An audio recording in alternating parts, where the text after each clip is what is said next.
the more that we can build that sort of transparency and make the cost of veterinary care less scary for pet owners, the more that we're able to compete with these bigger organizations.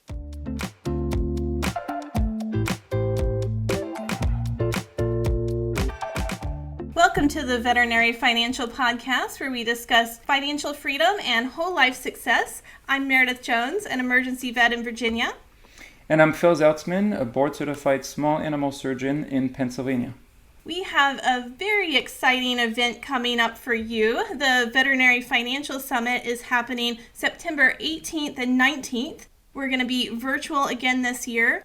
Our conference is unique because it's 100% live and interactive. We're going to be talking about investing, student debt, practice ownership, management, passive income, and a lot more for you to learn about personal finance and practice finance. Go to vetfinancialsummit.com to learn more and sign up. Our guest today is Matt Salois. He is the chief economist and the head of Veterinary Economics at the AVMA. He has a PhD in applied economics, and he uses statistics, economics, and communication to help veterinarians. Matt, welcome to the show. Thank you so much. It's great to be here. Great to see and talk to you, Meredith, and you too, Phil. So, Matt, we recently saw a LinkedIn post from you about resilient companies. Given the recent events, what do you think makes a company resilient, and more specifically, what makes a vet practice resilient? Yeah, wow, it's a great question, and I think you could probably talk about that for an hour. Not that your listeners may want to, but we have all day. And there are great thought leaders out there that talk a lot about resiliency, and obviously you've got great thought leaders like Adam Grant, who has talked significantly about that. And just in our own profession, the concept of psychological safety and resiliency has just, I think, taken on a new paradigm. When I think about resiliency from an economic perspective, I kind of think about it in business stability and business strategy and how to have a successful enterprise. And I put that in the context of what I call the 3 Ps for business stability. And that's productivity, people, and profit. And the productivity piece is about optimizing operations. And we know that veterinary teams are stretched thin and working harder than ever before. And it's making sure that those processes are in place to streamline operations and relieve some of that pressure, which is directly connected to the second P, which is the people part around supporting well-being across the organizational level. And people have lives inside and outside of a veterinary practice. And while things are really stressful to manage in this current environment within the practice, we can all be sure that the people outside are well or struggling with the same things that we're struggling with. So supporting people is really key. And the third P, I think, is around prosperity and trying to be as forward-thinking as you can about solutions to build business success. And whether that's profitability or business performance, I think it's around trying to make that pivot to weather the economic downturn or the economic volatility that we're experiencing. And certainly we're in recovery mode, but focusing on innovation as a key component of stability and resiliency is just critically important. And sometimes folks don't like to talk about profit. I put it in the context of focusing on the economic sustainability of your practice.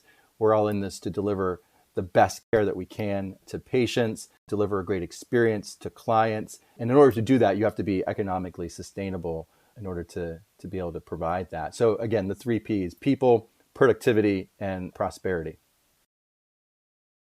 All right. I love it.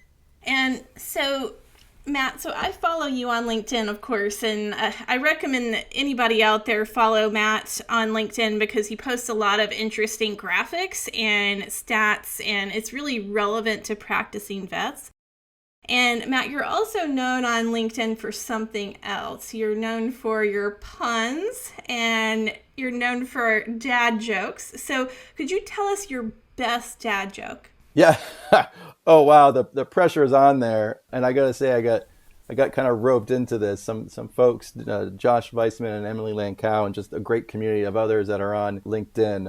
So I'm not alone there. There are others, I got to say. And I don't know about, my best dad joke. I think, this pandemic has changed all of our lives. And for me, probably most of all, it affected my diet. And I find myself becoming much more of a vegan. Well, really a social vegan because I'm just avoiding meat right now. Meat, MEET. It's all in the delivery, folks. It's in the delivery. I'm not sure I got that one. You're good. This is good.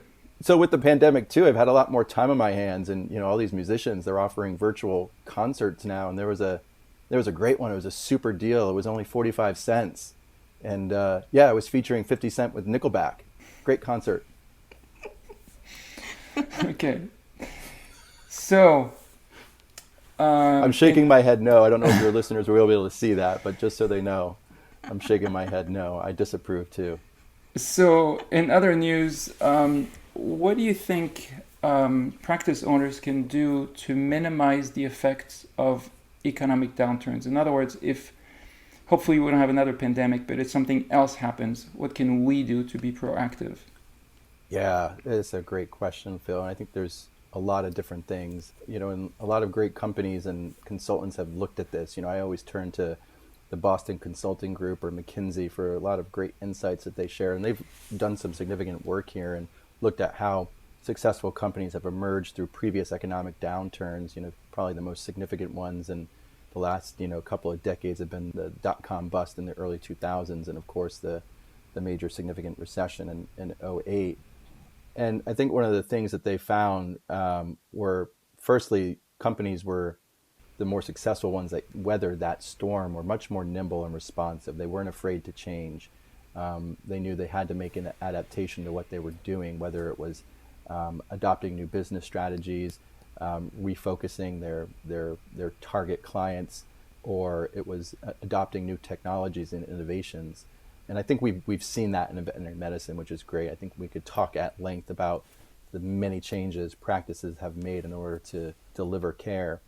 The second thing that they found is, bring it back to what I talked about earlier about people, is they focused on the people and they did their best to avoid layoffs, to avoid letting people go, because it's really costly when the economy does bounce back, and it always does bounce back, to get those people back, to get that talent back. And I think this was a really great thing too that we experienced in veterinary medicine. It's hard to believe it's been a year now, but if we look back in a year ago around March, April, May, when we were going through those huge downturns in revenue and visits, and a lot of practices were significantly concerned about, if not having to close their doors, about having to let people go. And thankfully so many staved that off, because if they didn't, they would be in a really significant bind, because we're in the polar opposite situation now with things running red hot. So it's be nimble, it's be responsive. Don't be afraid to adopt new approaches, new technologies, new innovations to streamline your efficiencies, and again, bringing it back to the people, focus on your people. One thing I hear colleagues, I'm not going to say complain, but mention, is an increased number of prescription requests from online pharmacies. So what do you think we should do to respond to increased competition from the Pet Med Expresses of the world and Chewy and Amazon and so on and so forth? What strategies can we use?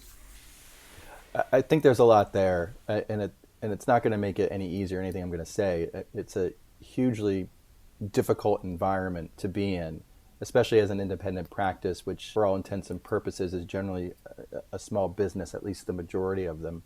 You certainly have your larger practices and large group regional and national practices, but even they can find it really difficult to compete in an omni-channel environment like we're in, with e-commerce just ballooning as it is, and these huge, massive companies that have a significant presence like Amazon and like Chewy. And, I think a few things I'll say, and I'll try to keep it as brief as possible, but I think the most important thing is to focus on cultivating an authentic relationship with your clients. And, like you said, you hear this often. I hear it often. I can't compete with Chewy. I can't be them. I can't be Amazon. And that's wholly correct. You can't be them. You can't be Amazon or Chewy, but they can't be you either. And the veterinary practice has one of the best conduits to cultivate that authentic relationship with the client, with the pet owner. And that's interaction. And that interaction is always going to trump the transaction. which is fundamentally what's happening here with Chewy and Amazon. There's a level of intimacy between a veterinarian and a client and the patient that you can't replicate in an online venue. You can try, there are things that you can do, but you always have the best opportunity to cultivate that relationship, within the practice. Even in an environment like we're in with curbside care, it's still powerful. Now that means, I think, a number of things that we're going to have to let go of, and I think we have let go of, and that's products and pharmacy and prescription drugs aren't going to be the primary revenue generator that they were in the past, because it's too easy for that to be commoditized. But what it means is a much more greater opportunity to focus on services and the delivery of veterinary care to be the way and the avenue to build value and generate that relationship with clients. And others have successfully staved off Amazon as well, and others like them. We should learn from those lessons and not put ourselves into the position where we think it's not possible. It was almost 15, 20 years or so ago when Best Buy was on the verge of collapse.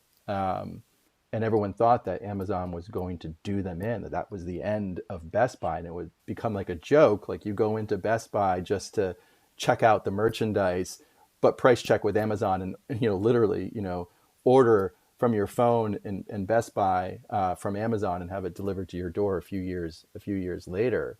But here we are, 10, 12, 15 years later, and Best Buy is not only still here, but they're thriving. And they did a number of things, I think, that allowed them to capitalize on their strengths and mitigate their weaknesses in order to compete in this omni-channel environment. I look young, but I'm actually old enough to remember when distemper vaccines were given once a year. And so to me, what you're talking about, it's not unlike when we went from doing vaccines yearly to doing vaccines every 3 years, and people said, "Oh, well, now we're not going to have that yearly vaccine revenue source." And then people started saying, "Okay, well, that's where we really need to dig in, and we need to focus on the yearly blood work, and we need to focus on the checkup and the physical exam, and focus on the services." So it's actually kind of similar to that shift in a way.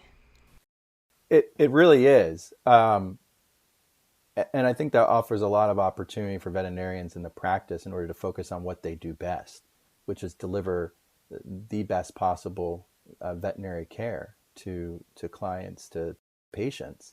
And I think that offers a broad scope. Now, it doesn't mean that we're off the hook when it comes to competition and pricing and other things. I think there's a lot of opportunity for us to be more transparent in the price and cost of veterinary care. And there's lots of strategies we can do there. I've said this before, but Amazon didn't become successful because it hid prices from you. It became successful because it allowed you the opportunity to price compare and give you so much more information, product reviews, customer testimonials, opportunities to shop and compare other products that are related to what you're looking for. And I think the more that we can build that sort of transparency and make the cost of veterinary care less scary for pet owners, the more that we're able to compete with these bigger organizations by bringing it back to the focus on veterinary care and services. Yeah, and affordable access has really become a more frequently discussed topic in our profession recently, with vaccine and low-cost clinics and spay-neuter clinics, that sort of thing. And at the same time, practice owners need to be able to stay in business and then also take care of their team's well-being. And so is there a way to reconcile the two concepts, where we need to charge enough so that we can stay in business and take care of everyone, but then there are also a lot of pets out there that aren't getting care at all? Yeah, you hit on a really critical issue, Meredith. And not only is there an imperative need to do that, to create that balance, but there are ways to do that. And again, it's not there's no cookbook for this, right? There's not anything that's recipe driven. As frustrating as that is to everybody, you want to be able to open the book and say, these are the steps that I need to do. That said, I think that there are broad principles that help set you in the right direction to achieve that.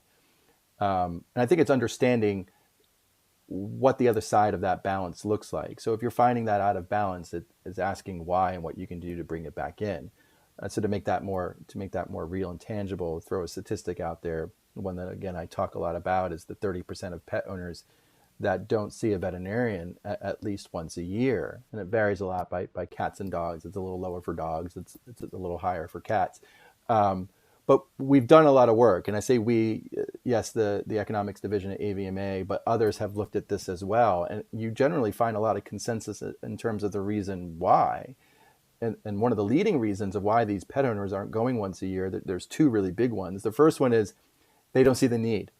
They're only going when their pet is sick or injured, and they're not really understanding or not the value of preventive wellness care isn't clear to them. And the second group is they feel like they can't afford. So they put, I'm afraid of the cost, or I don't have the money, so I'm not going to go. And once you realize that and you have this window, you can then begin to create approaches and ways to bring that value proposition back into balance. So at that second group where it's affordability is a problem, it's going to what I talked about before around building price transparency. They don't fully understand the cost of veterinary care, and they may not know that the veterinarian can present some options for them to fit within their budget, as well as they might not be aware that a practice is offering lots of tools and approaches to afford veterinary care, whether that's advocating for pet insurance or providing payment plans, financing options, credit tools in order to do that. And so I think the more that we can build that visibility and transparency to the affordability of care and how to manage the cost of care, you start to mitigate that. And then with the other one around, they're not understanding the value of veterinary care. We really need to communicate the importance of preventative well care, and to do so in an approach that resonates, right? Like, it's one thing just to say, wellness care is important. You need your vaccines, right? So there's a language to developing that trust. And we actually talked a bit about this last year at the 2020 Economics Summit, where we partnered with a language strategy firm to understand what is the language that resonates with the pet owner, particularly those that aren't really seeing the value of veterinary care. And we learned a lot of interesting things around how we frame this in order to be more successful. And there's a lot there. But one of the things that was really interesting to me was the importance of anchoring to the health and happiness of our pets from the onset. Shows pet owners that you're on the same team and gives you permission to continue that conversation. And it's not about guilting them or using statistics, which we might not think are scare tactics, but the pet owner might think is scare tactics, saying like, well, if you don't do this, something, could happen with your pet's health. But it's pushing it on the positive. Lots more that we could talk about there, but I think there are approaches that we can turn to help better communicate that value of veterinary care back to the pet owner. So when you talk about anchoring, can you elaborate on that a little bit more? Because I would just want to make sure that we're on the same page and that folks out there know what we're talking about. Yeah. So a couple of things there. I think understanding that being a pet owner is about connection. So there's an emotional appeal. And that's always really the most resonant way into the conversation. I'm an economist. I'm sad it's not data and numbers, but I think we're all humans at the end of the day. So I think we can understand that. And with pet owners, they describe it, as an analogy to caring for a family member as positive and relatable. And the other side of that is the balance piece. So a lot of pet owners agree they love their pet like their family, but they also push back on parallels that suggest pets need the exact same care as a human family member. And they have this negative visceral reaction to language like vulnerable and deadly that threatens the worst case. So it's trying to push it back at a more positive approach. And reminding owners that, animals, their pets, can't ask for help. Positioning in that way is a helpful reminder that they need to be their pet's advocate. And this is some related work that was done in the pharmacy space, a number of years ago. They were finding misuse of medications post pickup of prescription. And what commonly ended the conversation or the transaction between the pharmacist and the patient was, do you have any questions? And that's the opportunity for patients to understand, again, when am I supposed to take this? How frequently? Confirm that they've got it right. But when it's framed that way, do you have any questions? From the person's perspective, they took that as, well, I should know the answer. And I'm afraid to ask a question because it's probably going to be perceived as a dumb question. So no, I'm not going to ask any questions. And pharmacists became aware of this. But it's busy and they can't really pull this out of the person. Well, behavioral work was done to understand how do they reframe that conversation. And instead of saying, do you have any questions? It was, what questions can I answer for you? And, it's a subtle change, but it had a tremendous impact. Suddenly it created an open door where it was less threatening for the person to say, oh, okay, well, I do have some questions. Remind me again, how often am I supposed to take this, or the time of day, and those types of things. And so again, that pivot in the language is so critical to getting the response that we're looking for. Mm-hmm.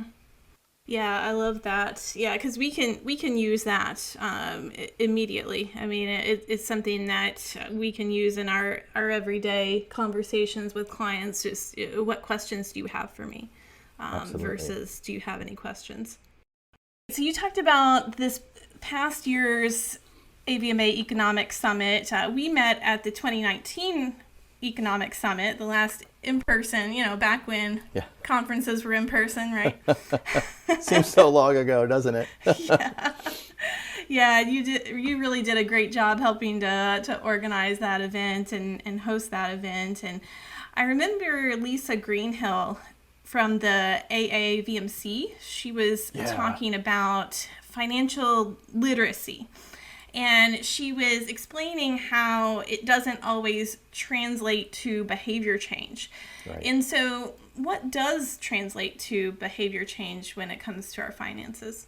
Yeah, great question. And thanks for that. And, here's another wonderful thing that I'm sure you both also feel connected to, is working in this space of veterinary medicine. There are just so many wonderful, brilliant people that are dedicated to changing things for the better. And Dr. Lisa Greenhill is definitely one of them. And any event, as you know, too, is only as good as the people that you can bring into it to share their expertise. So we were really fortunate to get Dr. Greenhill's guidance in 2019.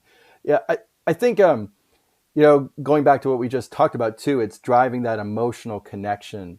That's where you start to change behavior, is when you can connect it back to the emotion. And, it's unfortunate as it is, but it's a great finding of knowing that while financial education can improve financial literacy, it's not going to change financial behaviors. And knowing that is really important as we start to talk about issues like student debt and financial security, because if we want to turn the dials on that more effectively, we need to understand what those approaches are. And to, I think to understand why that's the case, just put it in an example. I mean, let's just talk about like exercise and diet. I think we all have a general idea of the need to do more of these things. Diet better, exercise more. And those that aren't succeeding in doing enough of that, you can educate them. You can tell them, this is what a good diet looks like. This is why it's important. This is what a healthy exercise routine looks like. This is why you need to do it. Again, this is what good financial decisions look like. This is why you need to do it. But what we all know is that doesn't change behavior in many cases. You can educate someone on the importance of diet, exercise, and sound financial decision making, but that doesn't really necessarily translate, as we know, into changing those behaviors. What does is connecting it to the emotion. So in the examples of diet and exercise, having something like MyFitnessPal, where you're cataloging everything that you eat and it adds up the calories and balances that against your caloric requirements and starts to give you red flags that jelly donut might have been good, but that put you just over the edge on your sugar intake, right? Or, obviously the Fitbit's a, really great example around, well, I walk up and down the stairs. That's my morning commute. Surely I'm getting my steps in. And then, you actually got 1,000 steps in when you should be doing 10, So we internalize these things, but metrics like that, devices like that, connect it to the emotion. And I think that's where we need to head towards if we're going to want to start to make a difference and an impact in addressing, changes with respect to financial behavior. So a Fitbit for your finances. Yeah, a Fitbit for your finances. That wouldn't be bad. And I think, Lisa talked a lot about some other things in her talk a couple of years ago around what could bring it back to that emotional appeal, I think. And it's going into the context around understanding why is someone applying to veterinary school? And we can tell them that, well, it costs this much and you got to be careful about debt because you could end up in that much debt. But if cost isn't a driving decision point in someone's decision to be a veterinarian, informing them about the cost of education isn't going to necessarily result in a different decision. So understanding the emotional context of how and why students are making decisions for veterinary school, or maybe even specifically which veterinary schools that they're applying to, can help us better understand how we need to communicate. It's bringing it back to the emotional context of the decision itself. Great. So, Matt, I heard a rumor. I heard that money can't buy happiness. So, what's your take on the relationship between money and well-being?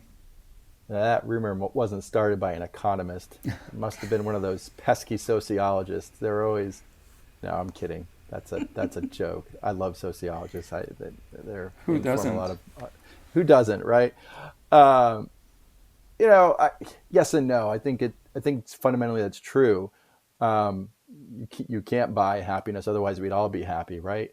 I think what it does is it provides the opportunity to afford security, and security is a precondition for being happy.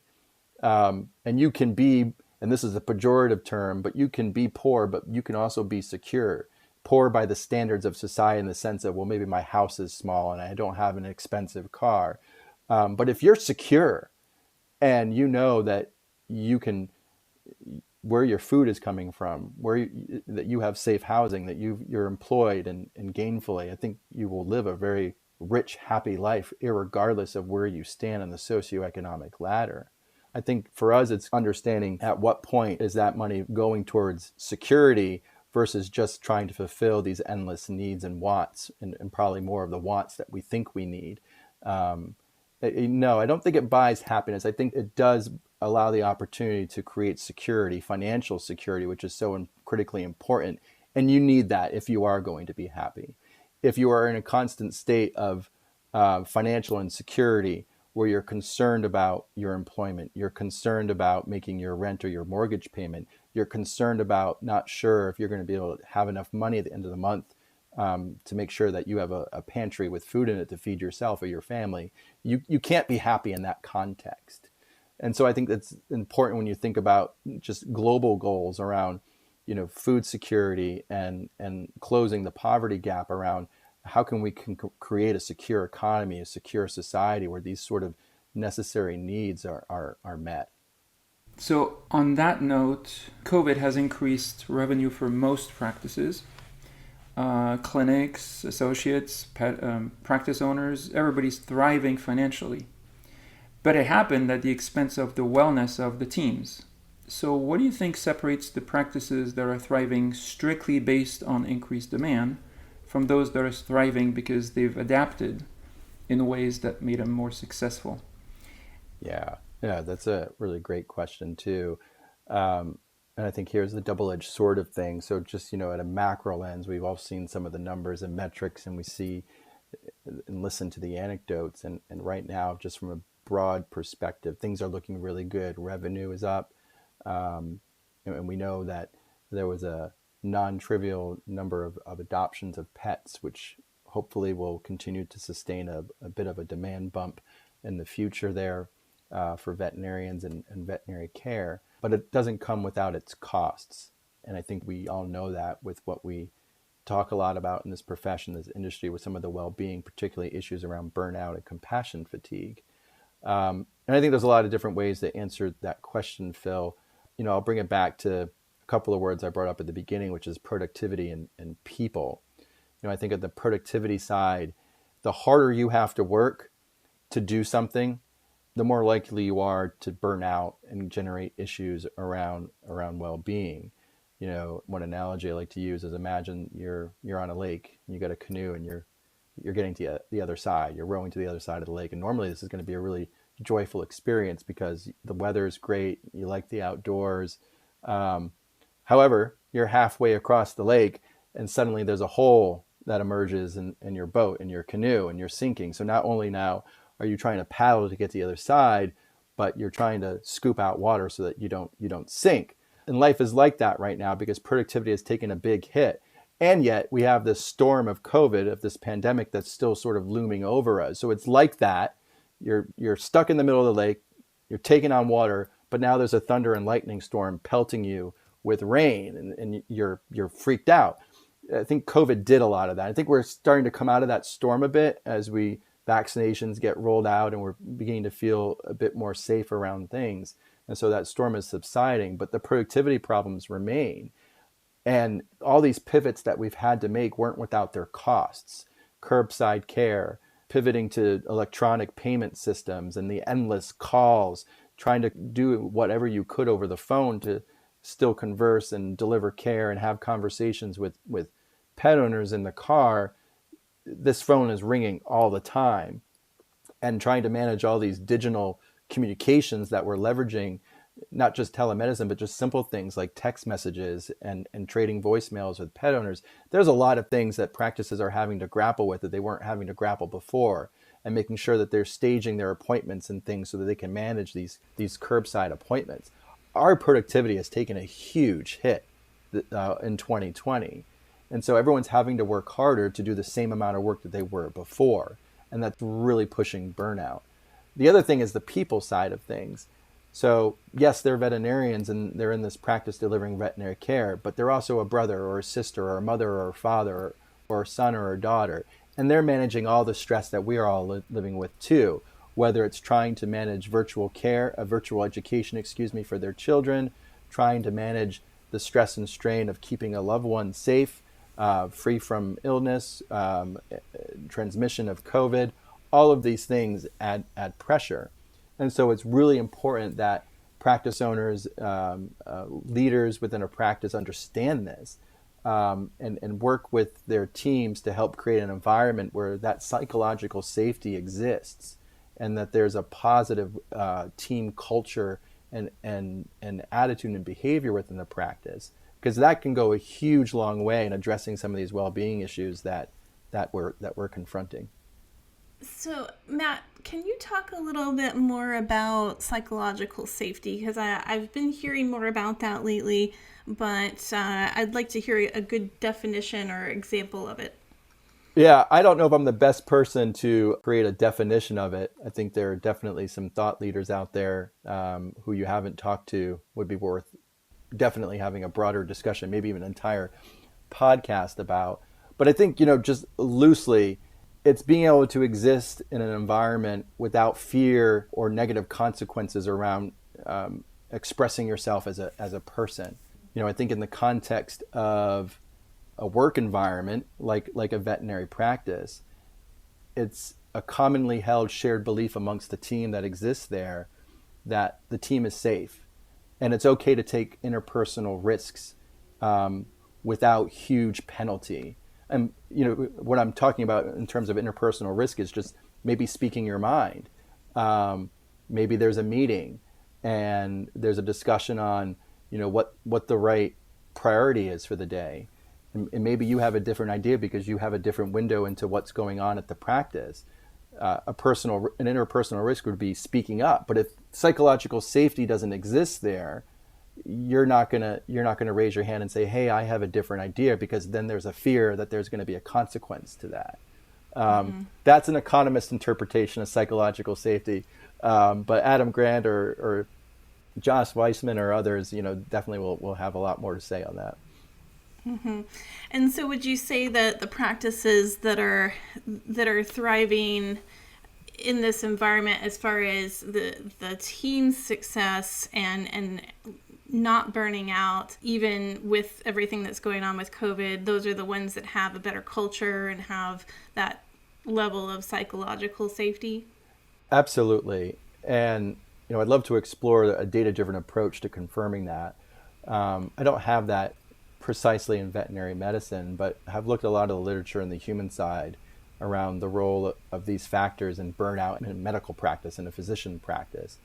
And what they found is that these organizational factors like the work environment, work efficiency, process workflow management, and work culture, the role of the leader, the quality of leadership within a practice, are by far the dominant drivers of the level of burnout that's within that medical practice.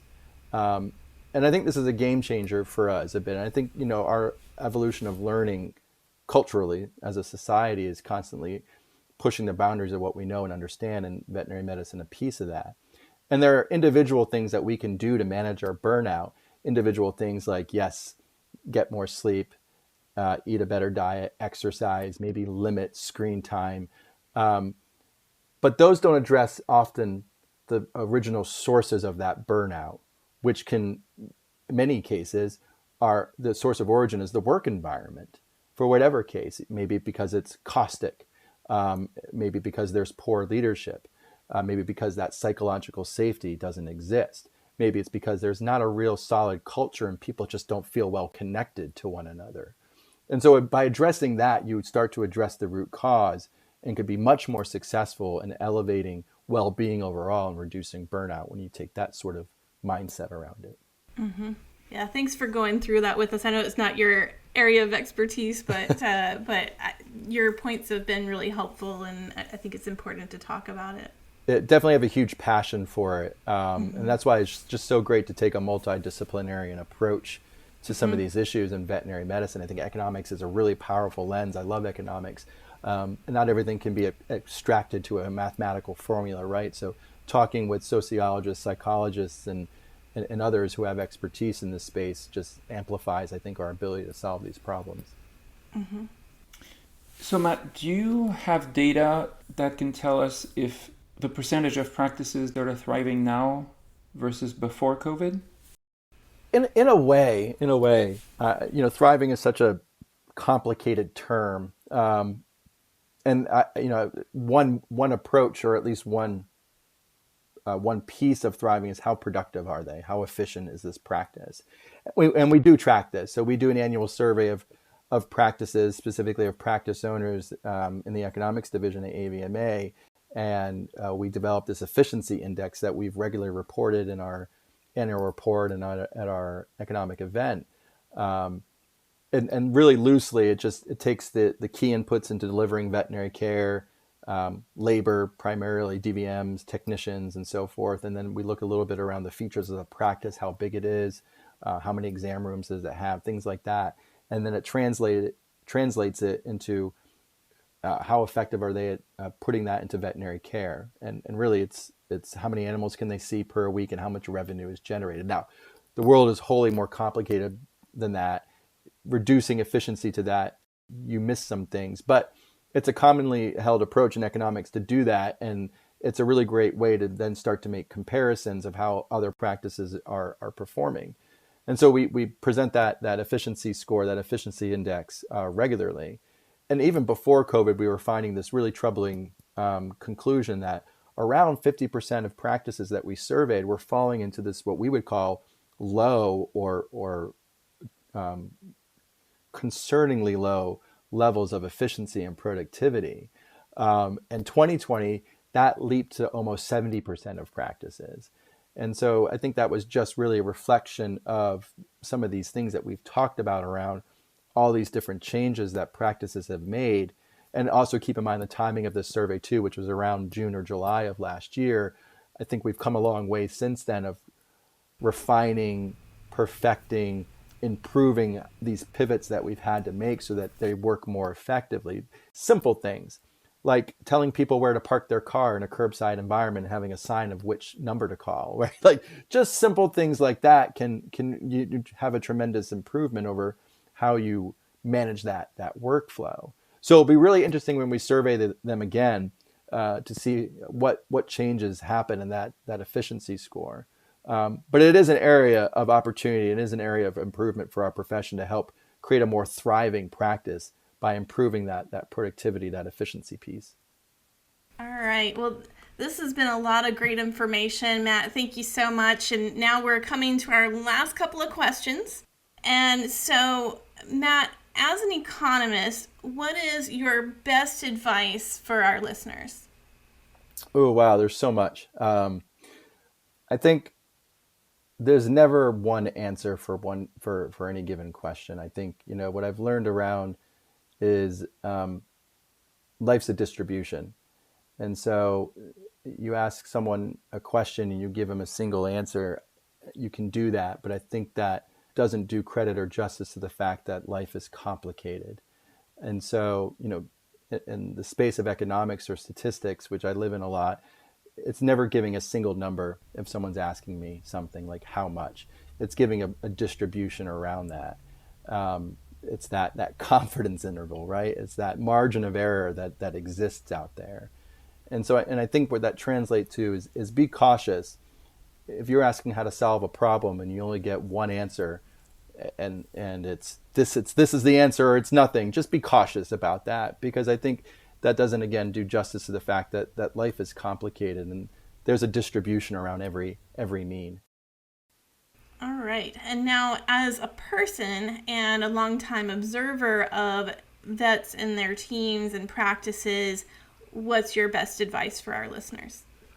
Oh, wow. Well, I think it's knowing and feeling that you are a part of probably one of the most deeply admired, valued, and trusted professions that there is. And I've had a good experience of working in a multitude of industries. And I have to say, without question, this profession of veterinary medicine has amongst the most smartest, most humble, and most dedicated of people who are really committed to not just the occupation that they've chosen, but committed to making it a better place. And when you have that, I mean, the world's your oyster, right? Anything is possible. And so just know that you are valued, you are trusted, and you are just so deeply admired and respected and needed. I can't think of another career, another occupation, another profession like veterinary medicine that touches on so many important areas of our lives, of these wonderful companions that enrich our lives, of the farm animals that help maintain a source of nutrition across the world, understanding the connectivity between animals and sustainability and the environment, and how to manage and keep people safe from zoonotic diseases and other things. It touches on so many important areas of our life, and I think it's always good to remind everyone of that. So Matt, before we part ways, can you please share just one more dad joke? Oh no, Phil. I was afraid you were going to ask that because, I was trying to search my database, but it doesn't seem to be responding. But instead, I'll just share some bad news. I broke my finger today, and I really don't feel so great. But on the other hand, I'm fine. Love it. There's always more where that came from. All right. Excellent, Matt. Thank you so much.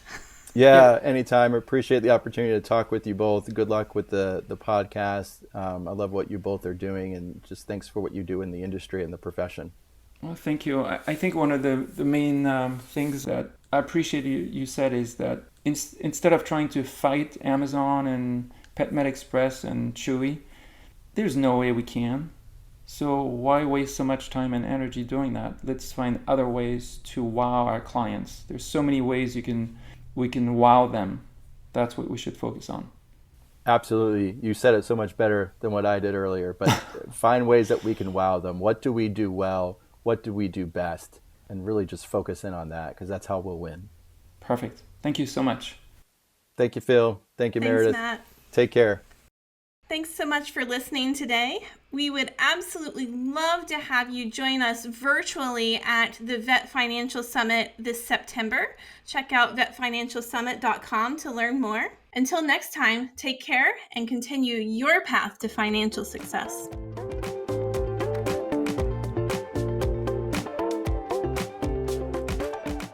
The information provided in this podcast is for informational purposes only. It should not be considered legal or financial advice. Consult with a legal or financial professional before making any investment decisions.